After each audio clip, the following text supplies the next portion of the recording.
Hello everyone, our today's topic is nephrotic syndrome. ये एक auto immune disorder होता है।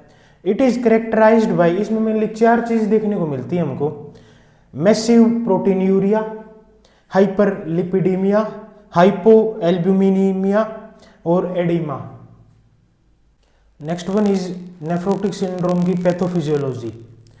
ड्यू टू इम्यून रिस्पॉन्स के कारण damage of nephron filtration membrane, जो नेफ्रॉन की फिल्ट्रेशन मेम्ब्रेन है वो डैमेज हो जाएंगी।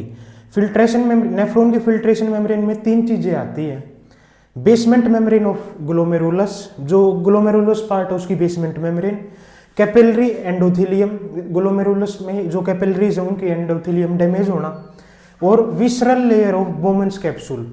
जो विसरल और पैराइटल दो लेयर होती है बोमेंस कैप्सूल में, तो विसरल लेयर जो है इंक्लूड होती है नेफ्रॉन फिल्ट्रेशन मेम्ब्रेन में। ये क्या है, तीनों डैमेज हो जाएंगे इसमें। अब ये डैमेज हो जाएंगे तो उसकी वजह से क्या होगा, एल्बुमिन जो कि प्रोटीन होता है filtered from filtration membrane, albumin जो प्रोटीन है इसका भी क्या है, ये फिल्ट्रेशन स्टार्ट हो जाएगा, इसका भी लॉस होना स्टार्ट हो जाएगा।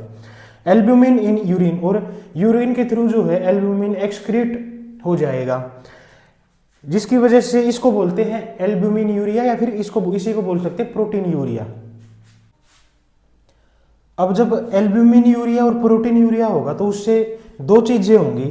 First one is oncotic pressure जो है वो डिक्रीज हो जाएगा। आपको पता होगा कि दो प्रेशर होते हैं, हाइड्रोस्टैटिक प्रेशर और ऑन्कोटिक प्रेशर। हाइड्रोस्टैटिक प्रेशर होता है पुलिंग प्रेशर और ऑन्कोटिक प्रेशर होता है पुशिंग प्रेशर। जैसे ही ऑन्कोटिक प्रेशर जो है वो डिक्रीज होगा एल्ब्यूमिन की कमी के कारण, तो उसकी वजह से क्या हो जाएगा, बॉडी में एडिमा होगा, तो उसकी वजह से क्या होगा, हाइपोवोलीमिया। अब हाइपोवोलीमिया जैसे ही होगा तो उसको कंपनसेट करने के लिए बॉडी क्या करेगी, रास सिस्टम को एक्टिवेट कर देगी। रास सिस्टम भी अब फर्दर दो चीजें करेगा। एक तो करेगा बीपी को इंक्रीज, बीपी इंक्रीज को बोलते हैं हाइपरटेंशन, और कर देगा ये कि सोडियम और जो वाटर का रिटेंशन उसको बढ़ा देगा, जिसकी वजह से फर्दर क्या होगा बॉडी में, प्रोग्रेसिव एडिमा। अब जब प्रोग्रेसिव एडिमा होगा तो यूरिन आउटपुट हो गया कम, यूरिन आउटपुट कम है तो उसकी वजह से क्या होगा, जो नाइट्रोजिनस वेस्ट है बॉडी में वो बढ़ जाएगा, जिसको बोलते हैं एजोटीमिया।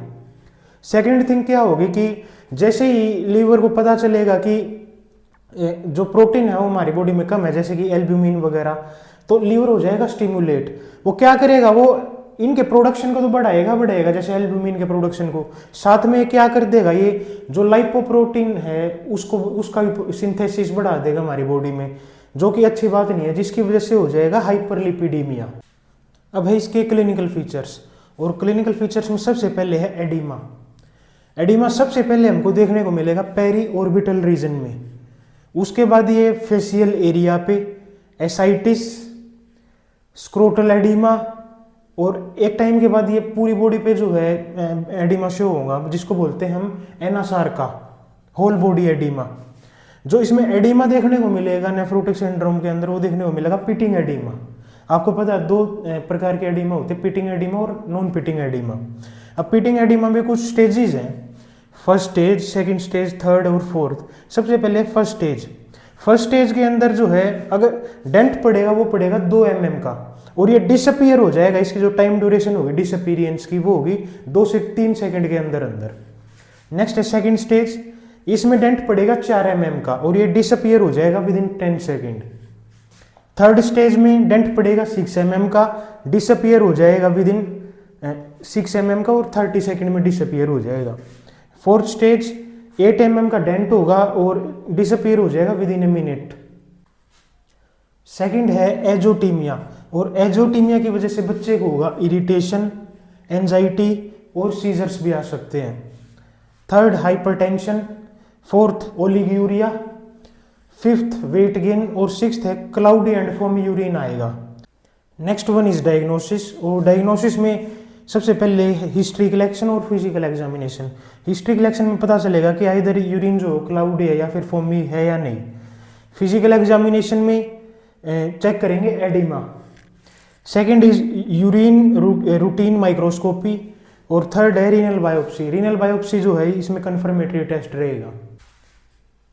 अब है इसकी मैनेजमेंट, और मैनेजमेंट में हम देते हैं इम्यूनोसप्रेसिव थेरेपी। इसमें मेनली देते हैं स्टीरॉइड, जैसे कि इसका एग्जांपल है प्रेडनिसोलोन। ये देते वक्त हमें चेक करते रहना कि इधर बच्चे को क्या है, इन्फेक्शन तो नहीं है। सेकंड है हमें मॉनिटर करना है आरबीसी अकाउंट को रेगुलरली। ये क्या है, ये कोज करती है हाइपरग्लाइसीमिया। स्टीरॉइड्स जो है इसके साइड इफेक्ट्स होते हैं जैसे कि मूड स्विंग और वेट गेन। सेकंड हम इसमें दे सकते हैं लिपिड लोअरिंग एजेंट, जैसे कि इसका एग्जांपल है एट्रोवास्टिन। थर्ड है एंटी हाइपरटेंसिव ड्रग्स, इसमें दे सकते हैं बीटा ब्लॉकर, जिसका एग्जांपल है labetalol. Calcium channel blocker amlodipine. Diuretics frusemide. Anticoagulants के एग्जांपल है वारफारिन टैबलेट। प्लाज्मा एक्सपेंडर दे सकते हैं जैसे कि एल्ब्यूमिन 100 ml। इन्फ्यूज़न देना होता है 4 से 6 आवर में, स्लो इन्फ्यूज़न देते हैं। ये क्या करेगा, ये इंक्रीज कर देता ऑनकोटिक प्रेशर को, जिसकी वजह से एडिमा हो जाएगा डिक्रीज।